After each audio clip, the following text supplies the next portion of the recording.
Pagi ini kita masuk dalam minggu terakhir ya di bulan September dan kita masih dengan tema yang sama dengan minggu lalu karena selama 1 bulan ini kita membicarakan atau kita men-sharingkan mengenai komunitas ya, power of community. Ya, komunitas adalah satu hal yang sangat esensial dalam kehidupan kita sebagai seorang yang percaya pada Tuhan karena desain awal kita itulah makhluk yang sosial. Artinya makhluk yang perlu orang lain. Tuhan tidak mendesain kita sebagai seorang yang sendirian, ya. Kita perlu orang lain, ya. Karena kita diciptakan segambar dan serupa dengan Tuhan, ya. Dan Tuhan pada dasarnya adalah kasih. Kasih itu perlu impartasi, kasih perlu diberikan. Ya, jadi kita perlu manusia perlu objek untuk memberikan kasih yang Tuhan taruh dalam kehidupan kita. Amin. Sehingga desain awal kita itu adalah bukan untuk sendirian. Ya. Kita perlu orang lain yang Tuhan sudah siapkan, yang Tuhan sediakan dalam kehidupan kita. Ya, jadi komunitas adalah satu hal yang cukup penting dalam kehidupan kita sebagai orang-orang yang percaya kepada Tuhan. Ya, pagi ini saya berikan judul untuk sharing kita di siang ini adalah komunitas yang dewasa, ya, karena kedewasaan hanya bisa terjadi dalam satu komunitas. Kedewasaan tidak bisa terjadi waktu kita sendirian, ya. Bahkan juga kita tahu bahwa suatu bangsa bisa ada juga karena komunitas.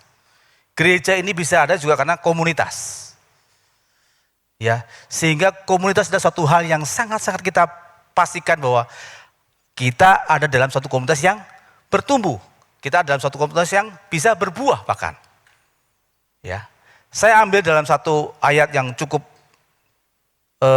sering kita baca dan cukup sering kita dengar, yaitu dalam Kejadian 2 ayat 18. Dikatakan di situ, Tuhan Allah berfirman, tidak baik kalau manusia itu seorang diri saja. Aku akan menjadikan penolong baginya yang sepadan dengan dia. Amin. Ya, jadi tidak hanya sering kali kalau kita dengar ayat ini adalah biasanya dalam ibadah pernikahan ya. Tapi konotasi ini adalah menyangkut untuk kita semua sebetulnya. Tidak baik kalau manusia itu seorang diri saja. Ya. Jadi kalau kita baca dalam terjemahan bahasa Inggrisnya itu dikatakan, then the Lord God said, it is not good for the man to be alone. I will make a helper who is just right to him.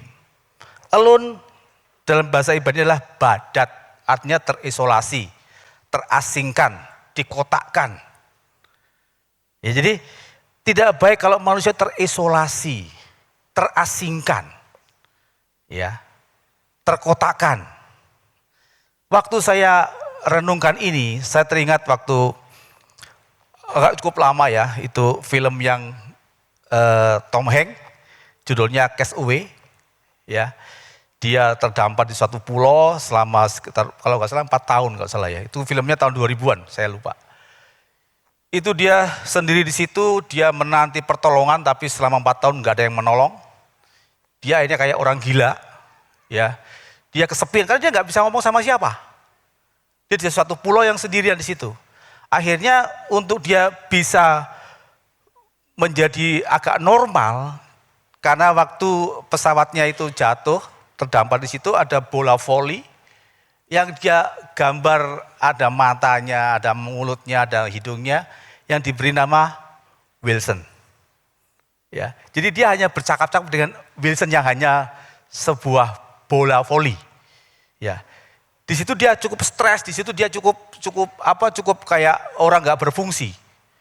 Ya, jadi kita lihat bahwa orang yang terisolasi, orang yang terasingkan, tersendiri, dia seperti itu. Ya, bahkan kalau kita lihat, kita baca dari sejarah bangsa kita, banyak para pemimpin yang ada di negara kita, para pendiri bangsa ini, untuk dia tidak maksimal, untuk dia tidak produktif, apa dilakukan oleh Belanda? Diasingkan, ya kan? Dibuang dia jauh-jauh. Potensinya dipadamkan di situ. Ya, jadi waktu kita sendirian, potensi kita nggak muncul di situ. Ya, kita jadi mandul di situ. Kita jadi orang yang tidak produktif. Ya, Tuhan tidak mau kita seperti itu. Maka dikatakan selanjutnya bahwa Dia akan mengirimkan penolong. Ya, dikatakan di bahasa Inggrisnya, I will make a helper who is just right to him. Ya, helper dalam terjemahan bahasa Ibrani dikatakan Ezer, artinya orang yang mengelilingi, orang yang menjaga, membantu, mengawal. Ya, kita perlu orang lain untuk menjaga kehidupan kita. Kita perlu lain untuk bisa melihat apa yang perlu kita perbaiki. Amin. Kita tidak bisa lihat sendiri kadang-kadang. Ya, waktu cuti lalu satu pengalaman yang kecil ya buat saya tapi juga cukup menginspirasi saya. Karena selama hidup saya baru diajak istri saya mengenai pedimeni. Ya. Kuku itu loh. Karena selama hidup saya belum pernah melakukan seperti itu. Ya. Dan itu memang di situ saya merasa bahwa ada kadang-kadang ada kulit mati yang kita nggak tahu, nggak bisa kita cungkil sendiri. Kita butuh orang lain untuk bisa mengambil kulit mati itu. Bahkan membersihkan ya di sela-sela kuku itu. Jadi kita perlu orang lain untuk bisa melihat apa yang kita kurang dari kita. Ya, mengorek yang harus kita buang. Itu orang lain. Makanya kalau kita peribahasa gajah di depan pelupuk mata tak nampak, ya kan? Semut di seberang lautan nampak. Kadang-kadang kita nggak tahu bahwa kita punya hal-hal yang jelek ini yang kita nggak tahu. Tapi kita orang lain yang di sana kita tahu, ya kan? Ya kita perlu orang lain untuk bisa mengoreksi diri kita. Ya, karena kalau kita bicara sendiri pasti, wah saya paling hebat ini, saya udah luar biasa ini. Tapi perlu orang lain yang mengoreksi hidup kita. Kita perlu orang yang menjaga meliling kita. Amin. Ya, kita itu hidup dalam satu wadah ya yang perlu orang menjaga sekeliling kita. Ya, bahkan dalam waktu penciptaan Adam dan Hawa itu pun juga Tuhan taruh dia di Taman Eden. Ya. Adam dan Hawa harusnya bisa saling menjaga di situ. Ya, ada pagar batasan yang tidak boleh kita langgar di situ.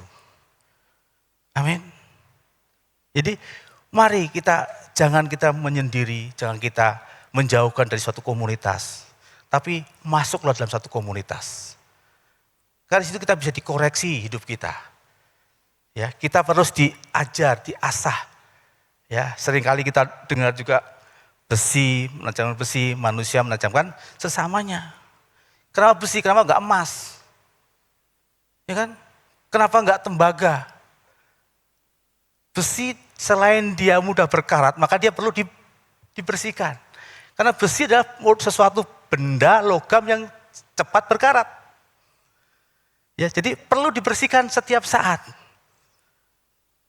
Ya, dibersihkan dengan sesama besinya, bukan dengan batu. Sehingga saling mengoreksi kita.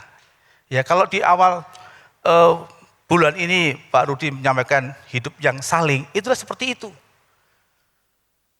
Ya, Tuhan nggak mengatakan emas sama emas, tapi besi dengan besi. Karat itu perlu kita bersihkan. Karat itu perlu kita gesek sehingga karat itu bisa keluar. Karena kalau kita tidak bersihkan, besinya lama-lama lapuk. Lama-lama dia hancur di situ. Digerogoti pelan-pelan. Ya, karena ada karat di situ. Ya, kita perlu orang lain untuk bisa mengoreksi kita, untuk bisa memberikan pagar, untuk menegur kita. Makanya kalau ditegur, puji Tuhan, berarti ada teman-teman yang luar biasa yang ada di sekeliling kita. Amin. Ya, jadi ini adalah bagian. Karena bagaimana juga bahwa hidup kita sebagai seorang yang percaya pada Tuhan, yang sudah dimenangkan oleh Tuhan, itu kita tidak lepas yang namanya hubungan atau relationship. Ya, hubungan baru terjadi kalau dalam suatu komunitas. Tidak bisa hubungan sendiri, tidak bisa hubungan sendiri itu. Perlu orang lain untuk kita bisa terhubung satu dengan yang lain. Ya, saya coba ini ya, ada satu quote yang buat saya cukup menarik ya. dari presiden kita, Pak Habibie, tidak ada hubungan tanpa aturan. Jika ingin bebas, tetaplah sendiri. Ya. Jadi waktu kita hubungan ada aturan di situ. Lah, waktu ada aturan itu pasti ada gesekan di situ. Ya. Karena aturan itu dibuat untuk apa? Untuk kita semua sebetulnya. Bukan untuk kepentingan 1-2 orang. Ya, keteraturan, ketertiban itu terjadi dalam kehidupan kita. Demikian juga kita sebagai orang-orang yang sudah dimenang oleh Tuhan. Ya. Tuhan ada aturan yang harus kita baca melalui Alkitab yang sudah Tuhan kirim untuk kita semua. Ya, bahkan dalam waktu Taman Eden pun juga ada aturan yang harus dilakukan oleh Adam dan Hawa. Ya, karena kita bebas bukan lagi tak terbatas, tapi ada aturan. Ya, aturan bukan larangan sebetulnya. Tentu bicara masalah tanggung jawab kita sebagai orang-orang dipercaya oleh Tuhan. Amin. Ya, jadi nggak lepas yang namanya hubungan dalam kita berkomunitas. Ada pasti di situ, ada gesekan, ada konflik, ada. Ya, bahkan dalam keluarga juga pasti ada gesekan. Tidak ada keluarga yang rentan ataupun tidak ada keluarga yang tanpa gesekan. Konflik pasti terjadi. Ya kan, bahkan setelah sekian puluh tahun kita menikah pun namanya konflik juga pasti terjadi. Hal kecil bisa memicu suatu hal yang menjadi besar, seperti itu. Ya. Bicara masalah komunitas adalah bicara suatu yang namanya wadah sebetulnya. Ya. Kalau kita bicara masalah wadah, itu tentu ada suatu tempat yang ada kumpulan di dalamnya. Itulah wadah. Ada batasannya. Ya. Minggu lalu Pastor Jose mengatakan bahwa komunitas diibaratkan sebagai tanah.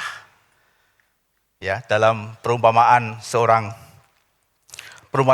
tentang seorang penabur dalam Markus 4 ayat 1 sampai 20, saya enggak akan baca ayatnya, tapi kita pasti semua sudah pernah mendengar bahwa di situ ada 4 jenis kondisi tanah. Yang pertama adalah tanah yang di pinggir jalan, ya. Kemudian tanah berbatu atau gravel. Kemudian tanah dengan semak berduri, dan yang terakhir adalah tanah yang subur atau tanah yang sehat atau tanah yang baik. Ya, saya coba menggambarkan apa sih namanya dengan tanah yang di tanah yang di pinggir jalan. Ya, kalau kita lihat tanah di pinggir jalan adalah tanah yang biasanya itu adalah ada aspalnya di situ, ada sesuatu pengerasnya di situ. Ya, kalau saya analogikan seperti ini secara sederhana. Kalau biji itu kira-kira kita taruh dalam trotoar atau taruh kita dalam aspal, kira-kira bisa tumbuh enggak? Enggak akan bisa. Karena permukaannya keras. Bahkan kalau kita baca dalam ayat itu, burung datang memakan biji itu. Ya. Yang kedua, tanah gravel, sama saja. Mungkin dia bisa bertanam tapi enggak akan lama. Ya, karena permukaannya batu. Kemudian juga semak berduri, ya. Tanah diisi semak berduri juga sama saja. Ya, dia tidak bisa bertahan lama. Tapi yang tanah yang subur, tanah yang sehat, tanah yang baik, itulah yang dibutuhkan oleh benih itu. Ya. Jadi benih itu tidak akan jadi apa-apa kalau tidak ditabur. Dan taburnya di mana? Perlu juga kita cek. Ya kan, kita tidak bisa sembarang menabur juga. Karena benih ini akan jadi sesuatu yang enggak akan ada hasilnya kalau dia salah menaburnya. Ya. Tanah yang subur, tanah yang sehat adalah mungkin secara kasat mata enggak enak dilihat. Amin. Ya, kalau kita lihat di persawahan atau di kebun lah. Itu tanah yang mungkin tanahnya situ mungkin agak sedikit bau. Ya kan, mungkin becek. Tetapi itu yang diperlukan oleh biji untuk bisa tumbuh. Bukan tanah yang aspal, bukan tanah yang pakai keramik. Tapi tanah yang mungkin becek, yang mungkin enggak semua orang mau masuk ke tanah itu. Tapi disitulah ada sumber-sumber yang utama yang diperlukan oleh sebuah benih untuk bisa bertumbuh. Ya. Karena benih perlu unsur-unsur hara dalam tanah yang subur itu. Ya, unsur hara yang utama adalah air. Ya, maka dikatakan dalam Mazmur, ya kan, seperti pohon yang ditanam di tepi aliran sungai yang tidak pernah berhenti untuk berbuah karena dia tersambung dengan sumber yang tidak pernah habis. Ya, jadi komunitas yang baik, komunitas yang sehat itu adalah komunitas yang bisa menumbuhkan potensi daripada anggota di dalamnya. Ya, karena di situ kita benar-benar dibentuk, ya kan. Kalau biji itu dulu ya biji, kemudian dia masuk dalam tanah, harus dia memecahkan diri, harus dia pecah dulu, baru dia bisa tumbuh ke atas. Ya, tanpa media komunitas, biji itu tidak bisa bertumbuh. Tanpa media komunitas, biji itu tidak bisa bertumbuh dan berbuah. Ya, Tuhan mau dalam kehidupan kita adalah kehidupan yang berbuah bagi orang lain. Ya, tadi kalau kita dengar dalam Mazmur 92 dikatakan di situ, ya, Mazmur 92 ayat 13 sampai 16.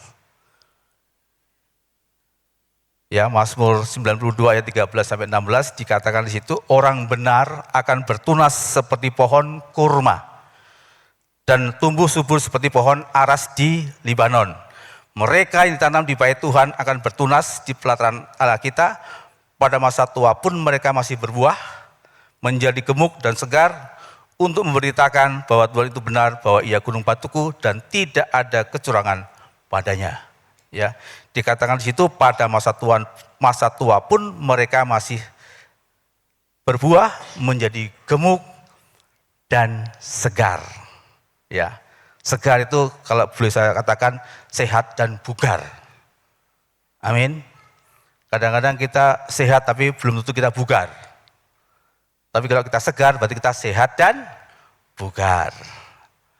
Ada amin.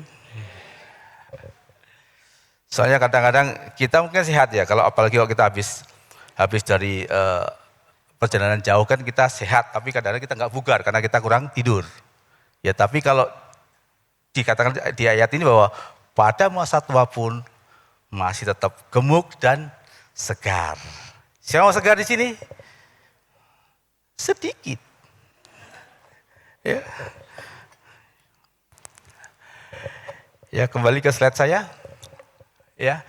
Jadi inilah yang Tuhan mau kita menjadi suatu komunitas yang memang bisa membantu orang di dalamnya untuk bertumbuh dan berbuah. Ya, jangan berhenti di level bertumbuh, tapi sampai level berbuah. Ya, menghasilkan sesuatu yang luar biasa pada sekeliling kita. Ya, gereja kita punya visi menjadi dampak di sekitar kita. Ya, dampak bicara masalah buah yang kita hasilkan dalam kehidupan kita. Ya, minggu lalu kita mendengar bahwa kalau bertumbuh berarti kita hanya bicara masalah diri kita sendiri. Ya, kita berhenti pada diri kita sendiri. Tapi kalau kita berbuah, itu impaknya atau dampaknya ke orang lain. Amin. Ya, sampailah ke level berbuah. Ya. Oke, ini saya baru masuk ke intinya ini, baru tadi pembukaan. Baik, saya akan sedikit cepat ya, karena apa sih yang dimaksud dengan komunitas yang dewasa, ya. Karena kedewasaan adalah bukan suatu proses yang instan.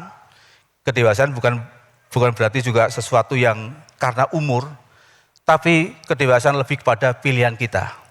Apakah kita mau dewasa atau kita tetap seperti anak-anak? Ya, itu pilihan di kita. Bukan berarti orang sudah berumur pasti dewasa, belum tentu. Ya. Dewasa sangat erat hubungannya dengan masalah tanggung jawab. Amin. Bahkan juga kita lihat orang-orang masih muda tapi dia punya tanggung jawab yang luar biasa. Itu orang dewasa. Ya. Yang pertama yang boleh saya sharingkan di sini adalah bicara masalah komunikasi.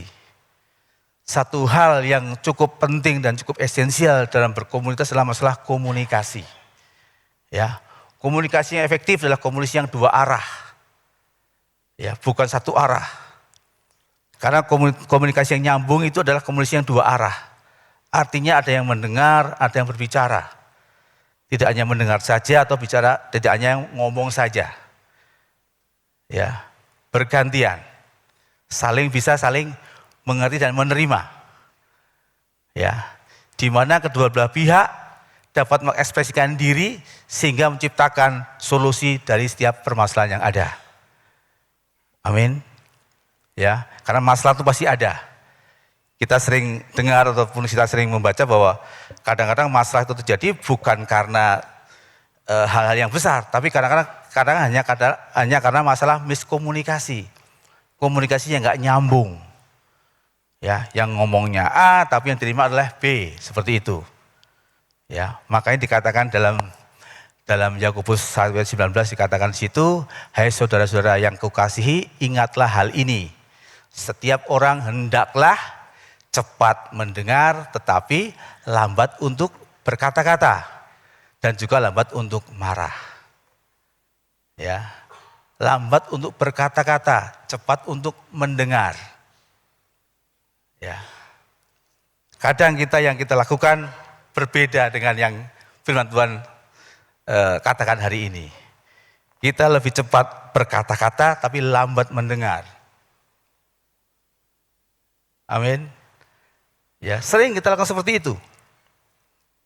Ya, tapi Tuhan bicara hari ini, mari kita lambat untuk berbicara tapi cepat mendengar. Ya, kalau kita diberi dua telinga berarti ini fungsinya harus lebih banyak daripada mulut kita. Ya, kita punya dua telinga kanan kiri. Di suara ini banyak kita dengar. Baru kita bisa merespon apa yang kita katakan. Ya, komunikasi itu penting. Ya. Sekarang kita banyak cara untuk kita berkomunikasi. Ya, kalau dulu mungkin kita hanya 1-2 memakai surat, ya memakai telepon. Kita sekarang bisa instan kita melakukan komunikasi itu. Bahkan dengan lintas benua pun kita bisa lakukan seperti itu. Ya, tetapi itu juga ada bahayanya juga kalau kita tidak baik-baik memakai komunikasi dengan cara yang benar. Kalau begitu terjadi miskomunikasi, itu efeknya pasti akan panjang. Ya. Think before speak. Ya, pikir dulu sebelum kita bicara. Ya. Saya coba ini ambil dari googling ya, dikatakan di situ apakah itu benar sebelum kita ngomong, apakah itu membantu, apakah itu memang menginspirasi orang lain, apakah itu perlu, apakah itu baik. Kita cek dulu ini ya. THINK. Ya, think, pikir dulu sebelum kita ngomong. Ya, jadi hal ini kita mulai bisa latih. Ya. Kadang-kadang dalam keluarga, apalagi kita ya sebagai seorang ayah atau seorang laki-laki, kita maunya kita ini dengar, ya kan? Kita maunya kita banyak ngomong. Kita lupa bahwa anak-anak juga punya hak untuk ngomong, istri juga punya hak untuk ngomong. Ya, kadang kalau waktu anak atau istri ngomong kita potong di situ, ya kan? Nah, ketika kita potong situlah nanti akan terjadi miskomunikasi, awal dari miskomunikasi. Karena yang kita interpretasikan adalah keinginan kita. Kita tidak mendengar apa yang mereka akan sampaikan. Ya, makanya penting buat kita untuk kita berpikir dahulu sebelum kita bicara. Amin. Berpikir dulu, think before speak. Ya, komunikasi sangat penting ya dalam suatu komunitas yang dewasa. Ya, orang dewasa pasti bisa memilah-milah mana-mana yang harus diomongkan, mana-mana yang mungkin nanti. Ya, cari timing yang pas atau cari waktu yang pas untuk mereka mulai bicara. Kemudian yang kedua adalah bicara masalah pengampunan. Ya, pengampunan hanya terjadi dalam komunitas. Ya. Tuhan Yesus menegaskan bahwa pengampunan itu adalah penuh kuasa. Dikatakan dalam Matius 6 ayat 14 dikatakan, karena jikalau kamu mengampuni kesalahan orang, Bapamu yang di surga akan mengampuni kamu juga. Ya, ya, pengampunan terjadi dalam suatu komunitas. Ya, bahkan kalau kita baca lebih lanjut lagi ya, dalam ayat 18, di pasal 18 ayat 22 dikatakan, aku berkata kepadamu bukan sampai 7 kali, melainkan sampai 70 kali 7. Ya, ya, 7 kali, bukannya 7 kali, tapi 70 kali 7 kali. Kalau kita kalikan matematika ini, 70 kali 7 berapa? 490 kali. Ya kan? Saya coba otak-atik aja ini. 70 kali 7, 490. Satu hari 24 jam. Itu dikali 60 menit berapa? Ada yang hitung enggak? Kira-kira 1400-an ya mungkin ya. 1440 menit kalau enggak salah. Ya kan? Kalau kita bagi 490, jadi dalam satu hari itu tiap 3 menit kita mengampuni orang. Ya kan?